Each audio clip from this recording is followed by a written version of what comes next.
الحمد لله رب العالمين،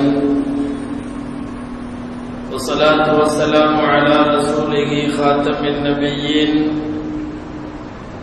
وعلى آله الطيبين وأصحابه الطاهرين والمؤمنين والمسلمين كلهم أجمعين. أما بعد، فقد قال الله سبحانه وتعالى في كلامه القديم والفرقان الحميد: أعوذ بالله من الشيطان الرجيم، بسم الله الرحمن الرحيم. ثم جعلناك على شريعة من الأمر فاتبعها ولا تتبع أهواء الذين لا يعلمون. صدق الله العظيم. وقال رسول الله صلى الله عليه وسلم: تركت فيكم أمرين لن تضلوا ما تمسكتم بهما، كتاب الله وسنتي، أو كما قال صلى الله عليه وسلم.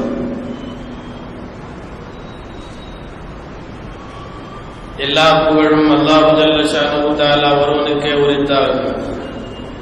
அருமை நாயகம் முஹம்மது ரசூலுல்லாஹ் ஸல்லல்லாஹு அலைஹி வஸல்லம் அவர்கள் மீதும் அவர்களின் சத்திய வழியை பின்பற்றி வாழ்ந்த சஹாபாக்கள், தாபிஈன்கள், தபஅ தாபிஈன்கள், அக்தாபுகள், அவுலியாக்கள், சுஹதாக்கள், சாலிஹீன்கள், பெரியோர்கள், நல்லோர்கள் நம் அனைவர் மீதும் அல்லாஹ்வின் அன்பும் அருளும் என்றென்றும் நிறைவாக உண்டாவதாக.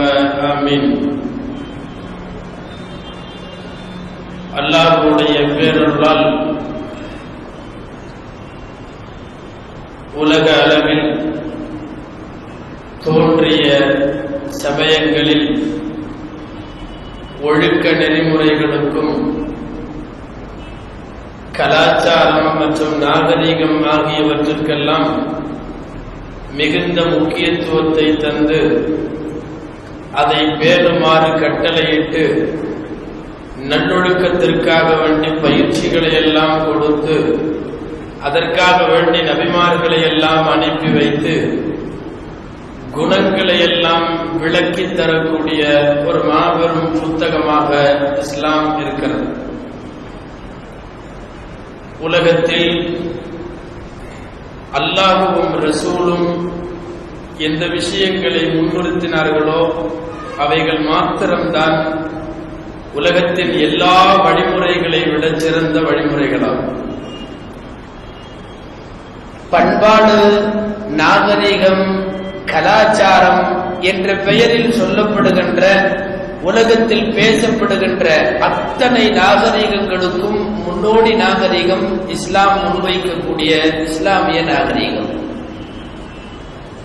நபியே, உம்மை ஒரு ஷரியத் சட்டத்தின் மீது நாம் அமைத்திருக்கிறோம், நீங்கள் அதையே பின்பற்றுங்கள், அறியாதவர்களுடைய மனோ இச்சைகள் எல்லாம் பின்பற்ற வேண்டாம் என்று அல்லாஹ் குர்ஆனிலே கட்டளையிடுவான். காலங்கள் மாறுகிற போது அவ்வப்போதைக்கு ஏற்ப கலாச்சாரங்களும் மாறுகிறது, நாகரிகங்கள் மாறுகிறது. ஒரு காலத்தில் எது பேஷன் என்றும் நாகரிகம் என்றும் சொல்லப்பட்டதோ ஒரு சில காலங்களுக்கு பின் அது காலாவதியாகி கால மாறுபாட்டிற்கு ஏற்ப புது புது நாகரிகங்களை, கலாச்சாரங்களை மக்கள் பின்பற்ற துவங்குகிறார்கள்.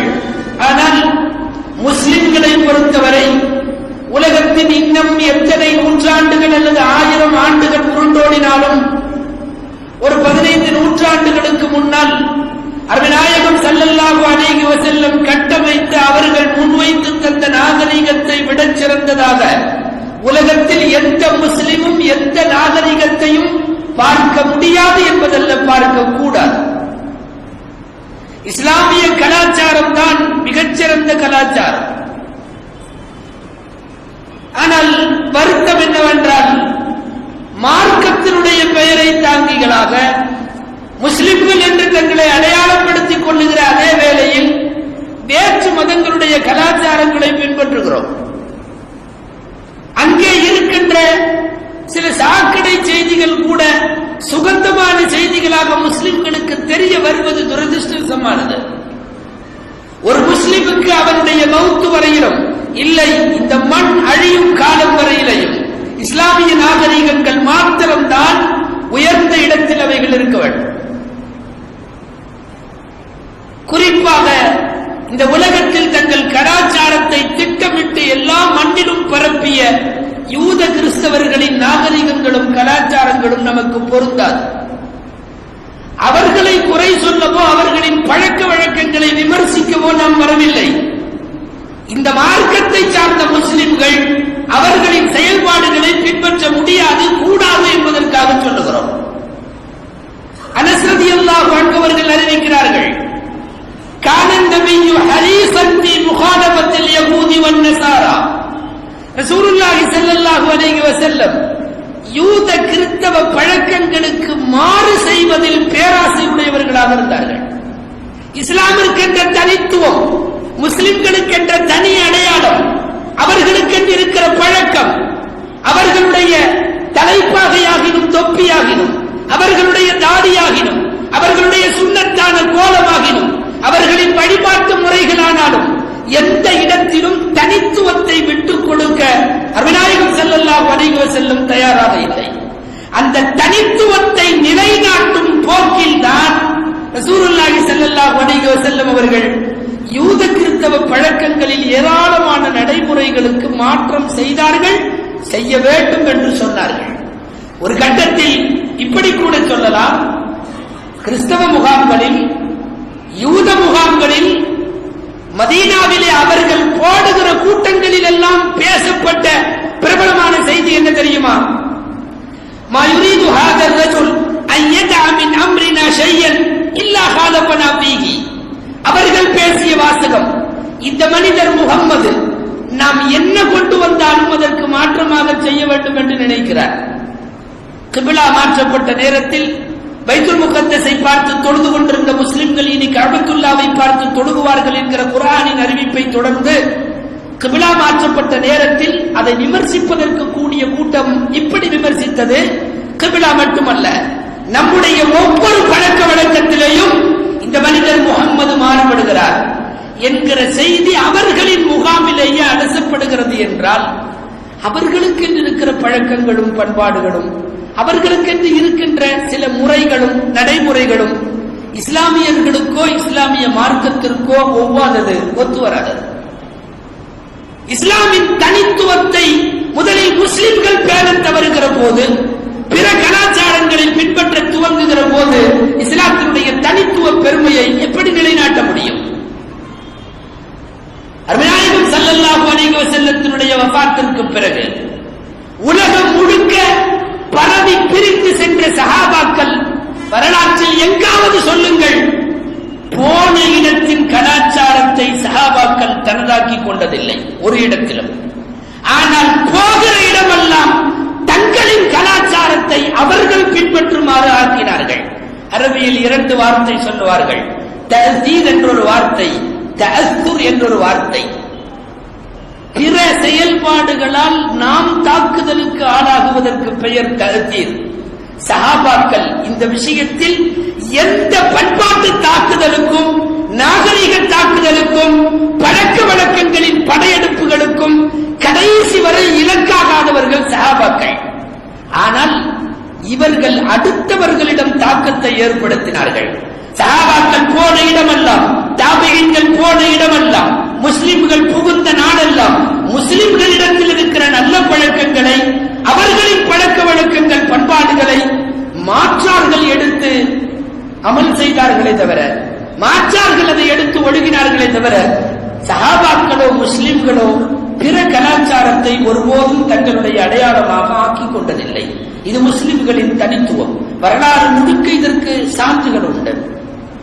அடுத்த குறிப்பாக யூத கிறிஸ்தவ மதங்களுடைய கலாச்சாரங்கள், பழக்க வழக்கங்கள் ஒரு முஸ்லிமின் அடையாளங்களில் எந்த நேரமும் வந்துவிடக் கூடாது என்பது ரசூலுல்லாஹி ஸல்லல்லாஹு அலைஹி வஸல்லம் அவர்கள் திரும்ப திரும்ப கட்டிக்காட்ட விஷயம்.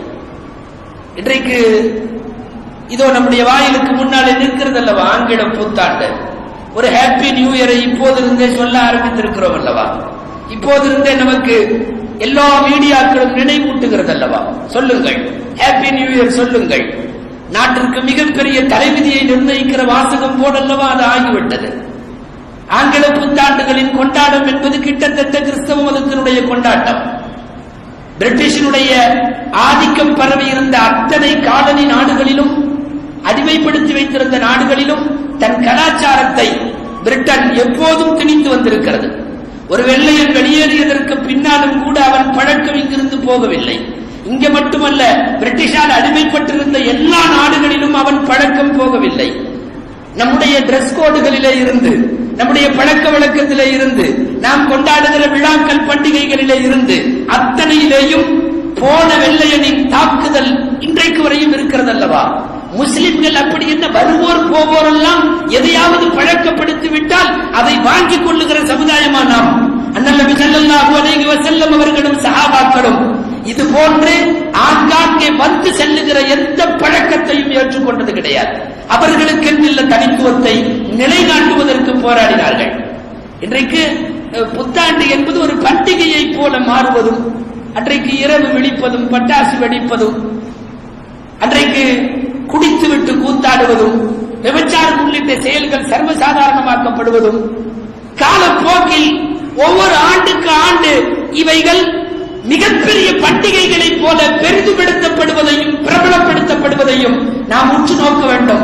முஸ்லிம்களுக்கான புத்தாண்டோ அல்லது அந்த நாளில் இன்றைக்கு வருஷம் துவங்குகிறது என்கிற கடுகளவு நினைப்பு கூட முஸ்லிம்களுக்கு வருவதற்கான வாய்ப்புகள் அவர்களின் மார்க்கத்தின் வழியாக எங்கும் இல்லை. உங்களுடைய அபிஷியலில் வேண்டுமானால் பிறை கணக்குகள் எங்காவது விடப்பட்டிருக்கலாம். ஆனால் ஒரு இஸ்லாமியன் எந்த காலத்திலேயும் ஒரு கிறிஸ்தவ புத்தாண்டோ, ஒரு ஆங்கில புத்தாண்டோ அல்லது வேறு யாருடைய கலாச்சாரத்தையாவது நாளில், நேரத்தில், காலங்களில், இன்னும் பிற செயல்பாடுகளில் ஒருவன் ஏற்றுக்கொள்வதற்கு இஸ்லாமிய நடைமுறைகள் அவனுக்கு அனுமதி தரவில்லை. வானம் போல ஒரு மார்க்கம், மிக பரந்த பூமியை போல ஒரு மார்க்கம், எல்லா நல்லவைகளையும் உள்ளடக்கிய ஒரு மார்க்கம், கையில வைத்துக் கொண்டு கலிசடை நாகரிகங்கள் எல்லாம் ஒரு இஸ்லாமியன் ஏன் பின்பற்ற வேண்டும்? வானத்திலே இருந்து மூசா அலைஹிஸ்ஸலாமினுடைய கௌமிற்கு அல்லாஹ் உணவு இறக்கி தந்தான் அல்லவா? 2 உணவு. குர்ஆன் சொல்லுகிறது அல்லவா, மண்ணு சல்வா.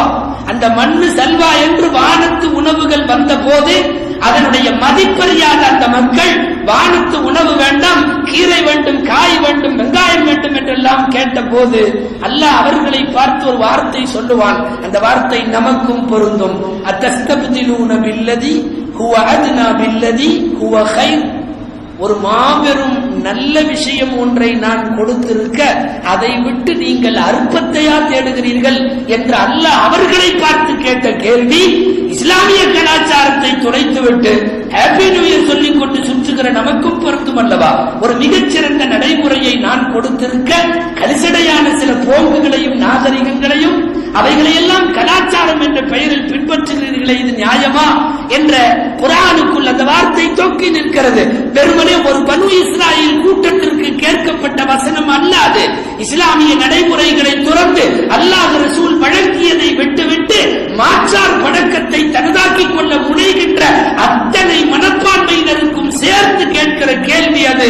அல்லாஹ் குர்ஆனிலே கேட்பார், பில்லதி ஹுவ அத்னா கைர். தாழ்ந்ததை, அற்பமானதை, ஒன்றுக்கும் ஆகாததை ஒரு உயர்ந்த பொருளுக்கு பகரமாக வல்லவா நீங்கள் தேடுகிறீர்கள் என்று குர்ஆன் கூறுகிறார். இது போன்ற பிரமத கலாச்சாரங்களை பின்பற்றுபவர்கள் புத்தாண்டு கொண்டாட்டங்கள் என்ற பெயரால் ஏதோ இன்றைக்குத்தான் அவருக்கு வருஷம் பிறப்பது போலவும் இஸ்லாத்திற்கு சம்பந்தம் இல்லாத அந்த செயல்பாடுகளின் மூலம் தன்னை அடைந்து கொள்பவர் யோசிக்க வேண்டும். உலகத்தின் எந்த யூதனும், எந்த கிறிஸ்தவனும், எந்த ஆங்கிலேயனும், ஏன் மாற்று கலாச்சாரத்தை உலகத்தில் பரப்பி வருகிற யாரும் அவர்கள் இஸ்லாமிய பண்டிகைகளை கொண்டாட மாட்டார்கள். அவர்களுக்கு ரம்ஜான் கொண்டாட்டம் அல்ல, பக்ரீத் கொண்டாட்டம் அல்ல, அது யாருக்கோ உள்ளது. தன்னுடைய தனித்தன்மையை விட்டுக் கொடுக்காமல் தன் பண்டிகையை மற்றவனுக்கு பரப்புவதை தொழிலாக கொண்டிருக்கிற ஒரு இடத்தில் இஸ்லாமிய பண்டிகைகள் அவர்களால் கொண்டாடப்படுகிறதா என்ற ஒரு சின்ன யோசனையாவது நமக்கு வேண்டுமே. அருமை நாயகம் ஸல்லல்லாஹு அலைஹி வஸல்லம் மதீனாவிற்கு ஹிஜ்ரத் என்கிற புனித பயணம் மேற்கொண்டதன் பின்னணியில் நிறைய செய்தி சொல்லப்பட்டாலும் ஒரு செய்தி உறுதியானது, முஸ்லிம்களுக்கென்று தனி இடம் வேண்டும், அவர்களின் அடையாளங்களை பாதுகாக்கப்பட வேண்டும், அவர்களின் தனித்துவங்கள் தடையில்லாமல் இயங்க வேண்டும். அப்படி ஒரு ஊர் வேண்டும் என்று ரசூல் ஸல்லல்லாஹு அலைஹி வஸல்லம் பொறுக்கி எடுத்த போது அல்லாஹ் காட்டி தந்த இடம் மதீனா நகர். இஸ்லாமிய தனித்துவத்தை நிறுவுவதற்கு மேற்கொள்ளப்பட்ட பயணம் ஹிஜ்ரத். அந்த அடிப்படையில் வேறு யாருடைய பழக்க வழக்கமும் நம்மை பாதிக்க கூடாது. உண்மை முஸ்லிம்களுக்கு அடையாளம், அவர்கள் தங்கள் அடையாளத்தை அடுத்தவர்கள் மீது வேண்டுமானால் தாக்கத்தை ஏற்படுத்துவார்களே தவிர பிறரின் தாக்குதலுக்கு இலக்காகி போகிற ஈமானின் பலவீனம் உள்ளவர்களாக முஸ்லிம்கள் ஒருபோதும் இருக்க மாட்டார்கள்.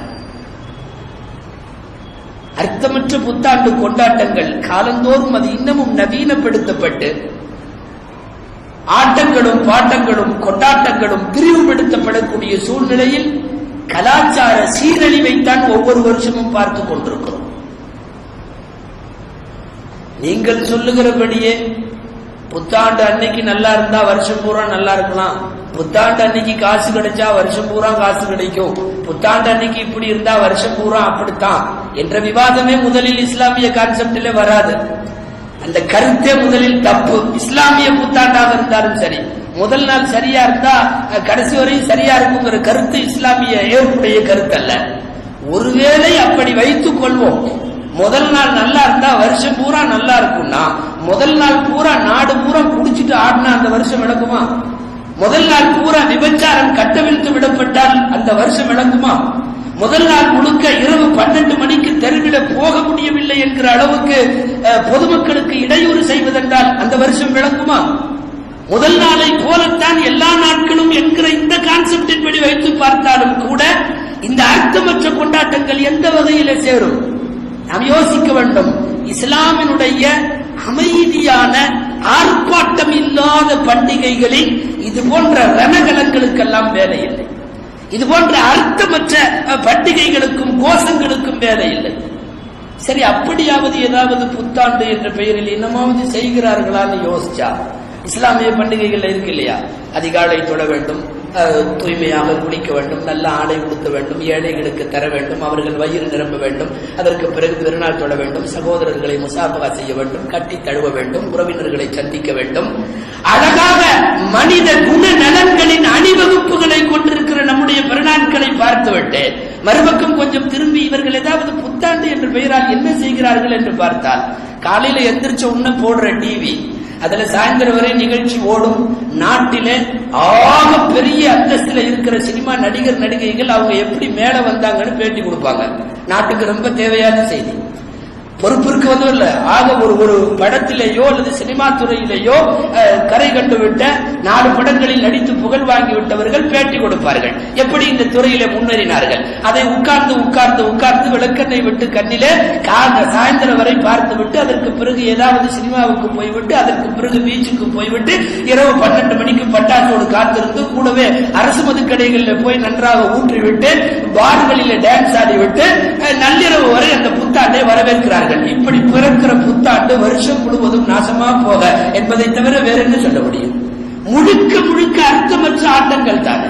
இது எந்த அடிப்படையிலாவது மனித அறிவிற்கோ மனித பண்பாடுகளின் மீது கட்டி எழுப்பப்பட்டதாகவோ இருக்கிறதா? இல்லை.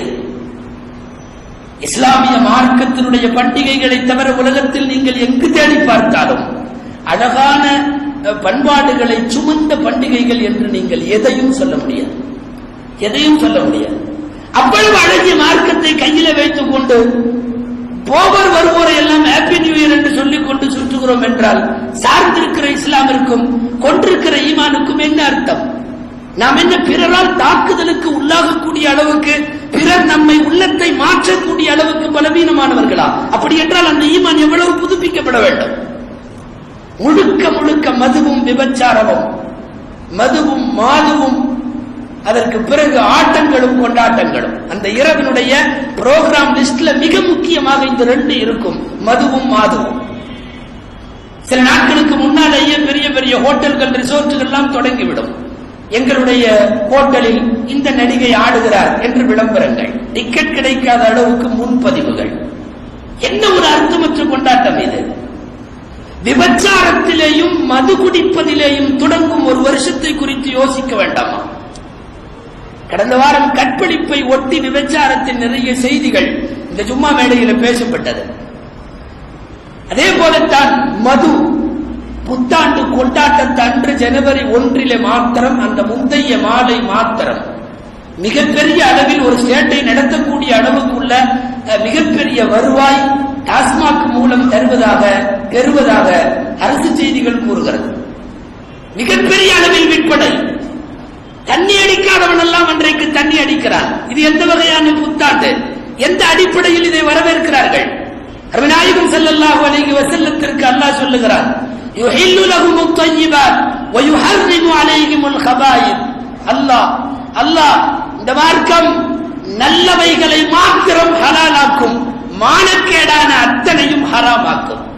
மானக்கேடான ஹராமுகளின் பட்டியலில் என்னென்ன உள்ளதோ அது எல்லாம் ஜனவரி 1 அணிவகுத்து நிற்கிறது. ஒரு சின்ன நன்மை இருந்தால் கூட அல்லாஹ் அதை விடமாட்டான், ஆகுமாக்குவதற்கு வழி கண்டிருக்கிறான். லேசாக தீமை இருந்தால் கூட அல்லாஹ் விடமாட்டான், அதை ஹராம் என்று சொல்லி இஸ்லாமிய சமுதாயத்தை அதிலிருந்து காப்பாற்றுவான். முதலில் மது குடிக்கிறீர்களே என்று வருத்தமான பாணியில் பேசி, பின்னர் தொழுகை நேரங்களில் குடிக்க வேண்டாம் என்று சொல்லி படிப்படியாக குறைத்து கடைசியாக அது ஹராம் என்று பல படிக்கட்டுகளை தாண்டி மதுவை அறிவித்த மார்க்கம் இஸ்லாம். ஒரு புத்தாண்டு கொண்டாட்டத்தில் இன்றைக்கு பள்ளிக்கூட மாணவர்களிலிருந்து தொடங்கி பெரியவர்கள் வரை தண்ணி அடித்து விட்டு ஒரு வருஷத்தை வரவேற்பது என்பது எந்த வகையான அறிவுடைமை? யோசிக்க வேண்டும். படிப்படியாக தடுத்தது இஸ்லாம். தொழுகை நேரங்களில் குடிக்க வேண்டாம். ஆரம்பத்தில் உத்தரவு வந்தவுடன் லேசாக நினைத்தார்கள் பல பேர். பரவாயில்ல, மற்ற நேரத்தில் குடிச்சுக்கலாம், தொழுகைங்கிறது ஒரு 5 நேரம் தொழுகைன்னு வச்சுக்கிட்டா கூட ஒரு நேரத்துக்கு 10 நிமிஷம் போட்டா 5 நேரமும் 50 நிமிஷம் தானே. இல்லை, அல்லாஹ் கூடவே சொன்னான், தொழுகை நேரத்தில் குடிக்க வேண்டாம், நீங்கள் பேசுவது உங்களுக்கு விளங்குகிறவரை தொழுகைக்கு வர வேண்டாம். தண்ணி அடித்தவன் உணர்வான் அல்லவா, விளங்குகிறவரை தொழுகைக்கு வர வேண்டாம். பிறகுதான் அவர்களுக்கு தெரிந்தது, ஒரு லொஹருக்கு பின்னாலே ஒருவன் குடிக்க முடியாது, காரணம் அசருக்குள் தெரியாது. ஒரு 4 மணிக்கு அசருக்கு குடித்தால் மக்ரிபுக்கு தெரியாது, மக்ரிபில குடித்தால் இஷாவுக்கு தெரியாது. குடிக்கிற நேரம் என்றால் அப்ப இரவு மாத்திரம் தான். இரவு மாத்திரம் இஷாவிற்கு பிறகு குடித்து ஃபஜ்ருக்குள் முடித்துக் கொள்ள வேண்டும். ஃபஜ்ருக்கு பிறகு உழைப்பிற்கு செல்லுகிற நேரம், வேலைக்கு போக வேண்டும், தண்ணி அடித்து விட்டு போக முடியாது. அப்போ 24 மணி நேரமும் குடித்த மக்களுக்கு ஒரு 5 மணி நேரமாக சுருக்கி கொண்டு வந்து நிறுத்தி அடுத்த படிக்கட்டுகள் படிப்படியாக கொண்டு வந்து மது எவ்வளவு உக்கிரமாக ஹராமாக்கப்பட்டது, முஸ்லிம்கள் இந்த விஷயத்தில் எவ்வளவு தூரம் விலகி நிற்கிறார்கள் என்று பாருங்கள். கடைசி உத்தரவு வரும் காட்சியை கொஞ்சம் யோசியுங்கள். அதற்கு அனஸ் ரலியல்லாஹு அன்ஹு சொல்லுகிறார்கள். அனஸ் ரலியல்லாஹு அன்ஹு சின்ன பையன் அப்போது அவர்கள். நான் அபூ தல்ஹா அவர்களின் வீட்டில் ரலியல்லாஹு அன்ஹு, அபூ தல்ஹா வீட்டில் ஆளுக்கு ஒரு மது குவளையை வைத்துக் கொண்டு ஒரு பெரும் கூட்டம் உட்கார்ந்திருந்தது. அனுமதிக்கப்பட்ட நேரத்தில் நான் அப்போது குவளையை எடுத்துக்கொண்டு ஒவ்வொருத்தருக்காக ஊத்திட்டு இருந்தேன். எல்லாம் குவளையை காட்டுவாங்க, நான் தான் மது ஊத்திக்கிட்டே வருவேன். இது அனுமதிக்கப்பட்ட நேரம். அவங்க குடிச்சிட்டு இருக்கிறப்பவே ஒரு ஆள் வந்தார். ஜில்து மின் ரசூலில்லாஹி ஸல்லல்லாஹு அலைஹி வஸல்லம் இன்னல்லாஹ ஹர்ரமல் ஹம்ர. நான் அருணாயகம் ஸல்லல்லாஹு அலைஹி வஸல்லமிடமிருந்து வருகின்றேன். ஹம்ர் மதுவை ஹராம் என்று அல்லாஹ் அறிவித்து விட்டான். நபிகள் நாயகம் ஸல்லல்லாஹு அலைஹி வஸல்லம் இப்போதுதான் இந்த வசனத்தை ஓதி காட்டினார்கள் என்று சொல்லி 2 வசனத்தை ஓதுகிறார். இன்னமல் ஹம்ரு வல் மைஸ்ரு வல் அன்சாபு வல் அஸ்லாமு, மதுவும் சூதாட்டமும் நட்டி வைத்து வணங்கப்படுகின்ற விக்கிரகங்களும் தெய்வங்களும் ரிஜ்சும் மின் அமலி ஷைத்தான், இவைகள் நஜீசுகள், இது ஷைத்தானுடைய செயல்கள். ஃபஜ்தனிபு, இதை நீங்கள் விட்டு விலகிக் கொள்ளுங்கள். லஅல்லக்கும் துஃப்லிஹூன், நீங்கள் வெற்றி பெறுவீர்கள். இன்னமா யுரீது ஷைத்தானு அன் யூகிஅ பைனக்கும் அல் அதாவத வல் பக்தா, இந்த மதுவின் மூலம் ஷைத்தான் உங்களுக்கு இடையிலே கோபத்தையும் விரோதத்தையும் தூண்டுவதற்குத்தான் நாடுகிறான் என்று சொல்லி ஃபஹல்லன்தும் முன்தஹூன், நீங்கள் தவிர்த்து கொள்வீர்களா என்று கேட்கிறான் அல்லாஹ். அதோடு அந்த வசனம் முடிகிறது. அவர் ஓதிட்டார் அந்த 2 வசனத்தை. இந்த கடைசி வார்த்தை ஃபஹல்லன்தும் முன்தஹூன், நீங்கள் தவிர்த்து கொள்வீர்களா என்று கேட்டது தாமதம். அத்தனை பேரும் குவளையை அடுத்து குடிக்காமல் சொன்னார்கள், இன்தஹைனா யா ரப்பி இன்தஹைனா, இறைவா விலகிவிட்டோம் விலகிவிட்டோம். தூக்கி கீழே போட்டார்கள். ஊத்தி கொடுத்து கொண்டிருந்த அனஸ் ரலியல்லாஹு அன்ஹுடைய குவளை கீழே விழுகிறது. அனஸ் ரலியல்லாஹு அன்ஹு சொல்லுகிறார்கள், நான் ரஅய்து ஃபீ யதில் பஅதி மா ரஃபஉ இலா அஃவாஹிஹிம், கையிலே இருந்து வாய்க்கு கொண்டு போய் கொண்டிருந்த பலரின் குவளையை பார்த்தேன், அப்படி அது கீழே விழுந்தது. கடைசி சொட்டு தானே குடிச்சுக்கிட்டு அதோட முடிச்சுக்கலாம் என்று யோசித்தார்களா? இல்லை. சரி, வந்த ஆள்கிட்ட வாப்பா பகலந்தும் முந்தகுன்னா தவிர்த்து கொள்வீர்களா அப்படின்னு தானே அல்லாஹ் கேட்கிறான். நிரந்தர ஹராமுன்னு எல்லாம் சொன்ன மாதிரி தெரியல. ஒரு சமயம் மக்ரூஹாக இருக்குமோ, ஒரு சமயம் சின்ன தப்பாக இருக்குமோ, ஒரு சமயம் ஏதாவது இடைக்கால தடையா இருக்குமோ, இதுக்கு முன்னாடி தொழுகைன்னு வந்த மாதிரி வேற ஏதாவது கொஞ்சம் நேரம் எக்ஸ்ட்ரா பண்ணிருப்பானோ. கேட்பதற்கு 1000 கேள்வி உண்டு. நாம் கேட்டிருப்போம் இது போன்ற சந்தர்ப்பங்களில். எதுவும் கேட்கவில்லை. கீழே போட்ட குவளைகள், அதற்கு பிறகு எடுத்து மது வைக்கப்பட்டிருந்த மிகப்பெரிய அந்த அண்டாவை எடுத்து கவிழ்த்து விட்டு மண்ணை போட்டு அந்த நாற்றத்தை மறைப்பதற்கு கீழே மூடினார்கள். அறிவிக்கிற அனஸ் ரலியல்லாஹு அன்ஹுடைய சிந்தனையை பாருங்கள். சற்று நேரத்திற்கு முன்னால் உயர்ந்த வெள்ளி குவளைகளில் வாய்க்கு கொண்டு போய் கொண்டிருந்த மதுவுக்கு ஏற்பட்ட கதி, அது அல்லாஹ் ஹராம் என்றவுடன் காலுக்கு கீழே மிதிக்கப்படுகிறது. காலுக்கு கீழே மிதிக்கப்படுகிறது. கொஞ்ச நேரத்துக்கு முன்னாடி இந்த மது இருந்த இடம் எங்கே? கீழே மிதித்து விட்டார்கள். மிதித்து விட்டு அனசுடைய அம்மா அங்க இருந்தாங்க. உம்மு சுலைம்னு அந்த அம்மாவுக்கு பேரு. உம்மு சுலைம் ரலியல்லாஹு அன்ஹு அவர்களை கூப்பிட்டு அந்த குடிச்சவங்க எல்லாம் சொன்னாங்க, ஏதாவது அத்தர் இருக்குதா அப்படின்னு கேட்கிறாங்க. உம்மு சுலைம் உள்ளே போய் அத்தர் குப்பி கொண்டு வந்து கொடுக்கிறார். அத்தர் குப்பியை வாங்கியவர்கள் அத்தனை பேரும் அத்தர் தடவினார்கள். ஏன்னா தண்ணி அடிச்சிருக்கிற வாசம். இப்ப போறது ரசூல்ட்ட இந்த இறங்கிய வசனம் சம்பந்தமாக விளக்கம் கேட்க போகிறார்கள். ஹராம் என்று சொல்லிவிட்டால் அந்த வாடையோடு ரசூலிடத்தில் போகக்கூடாது. அதனால அத்தரை நிறைய பூசி இருக்கிற குடித்த மதுவினுடைய வாடை வராமல் இருப்பதற்கு எல்லா ஏற்பாடும் செய்துவிட்டு போய் வருகிறோம் என்று அனஸ் ரலியல்லாஹு அன்ஹுடைய தாயிடத்தில் சொல்லிவிட்டு ரசூல் ஸல்லல்லாஹு அலைஹி வஸல்லம் இடத்துல வந்தபோது நபி ஸல்லல்லாஹு அலைஹி வஸல்லம் மக்களுக்கு இந்த 2 ஆயத்தையும் சொல்லி மதுவின் தீமைகளை விளக்கி கொண்டிருந்தார்கள். இந்த 2 ஆயத்தில் அல்லாஹ் மதுவை, மது கூட எதை பேசுகிறான் தெரியுமா? மது கூட, மதுவும் சூதாட்டமும் நட்டி வைத்து வணங்கப்படுகின்ற விக்கிரக வழிபாடுகளும் சாமியின் சிலைகளுக்கு ஏற்ப கொண்டு வந்து அந்த இடத்தில் மது வைக்கப்பட்டிருக்கிறது. மது அதுக்கெல்லாம் இறங்கின குற்றம் அல்ல என்று காட்டுவதற்காக விக்கிரக வழிபாடு கூடாது என்று பேச வருகிற போது விக்கிரக வழிபாட்டினுடைய சமவரிசையில் கொண்டு வந்து மது நிறுத்தி வைக்கப்படுகிறது என்று சொன்னால் எவ்வளவு தூரம் ஒரு பெரிய குற்றமாக இந்த மார்க்கம் பார்க்க வேண்டும். ஒரு குவளை, வாழ்க்கை முழுக்க ஒரே ஒரு குவளை மது குடித்தவன் சொர்க்கத்தினுடைய வாடையை அனுபவிக்க முடியாது. பல்லாண்டு காலங்கள் ஸல்லல்லாஹு அலைஹி வஸல்லம் சொல்லியிருக்கிறார், ஹராமுன் அலைஹா ராயிஹத்துல் ஜன்னah, சொர்க்கத்தினுடைய வாடை அவனுக்கு ஹராம். அதிகமாக இல்லை, ஒரு குவளை. இப்போது வந்தவர்கள் கேட்டார்கள், மது தடை செய்யப்பட்டதாக உங்களிடமிருந்து வந்த மனிதர் சொன்னார், நாங்கள் அனைத்தையும் கீழே கவிழ்த்து விட்டோம், சொல்லுங்கள் அதில் ஏதாவது அளவுகள் இருக்கிறதா? ரொம்ப ஒரு ஃபுல்லு ஆஃப்னு அவ்வளவெல்லாம் குடிக்காம சும்மா ஏதாவது ஒரு மினி டம்ளர்ல கிளாஸ்ல அப்பப்போ கிக்கி ஏத்திக்கிற மாதிரி கொஞ்சம் குடிச்சுக்கலாமா என்ற அர்த்தத்தில் அந்த கேள்வி அமைகிறது. ஸல்லல்லாஹு அலைஹி வஸல்லம் மா அஸ்கர கலீலுஹு வ கதீருஹு ஹராம், போதை என்று எதுவெல்லாம் இருக்கிறதோ அதுவெல்லாம் கொஞ்சமா இருந்தாலும் ஹராம், கூடுதலாக இருந்தாலும் ஹராம். சில பேர் மௌனமாக இருந்தார்கள். ஸல்லல்லாஹு அலைஹி வஸல்லம் விளக்கம் சொல்லுவதில் எப்போதும் திருப்திப்படுகிறவரை விட மாட்டார்கள். அதனால் திரும்ப சொன்னார்கள், மா அஸ்கர அல் ஃபரகு ஃபீஹி வ மின்உல் கஃபி ஹராம். பல லிட்டர்கள் கொண்ட ஒரு பெரிய கேன், அல் ஃபரக் என்பது இன்றைக்கும் அரபிலே 10 லிட்டர் கேனுக்கு சொல்லப்படும்.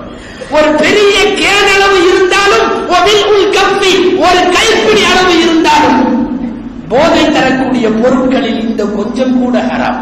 தேடி வந்த கேள்விக்கு விளக்கம் தெளிவாக சஹாபாக்களுக்கு கிடைத்து விட்டது. அருமைநாயகம் ஸல்லல்லாஹு அலைஹி வஸல்லம் குடியில் மாத்திரம் 10 பேரை அல்லாஹ்வின் சாபத்திற்கு ஆளானவர்கள் என்று அறிவித்தார்கள் அல்லவா?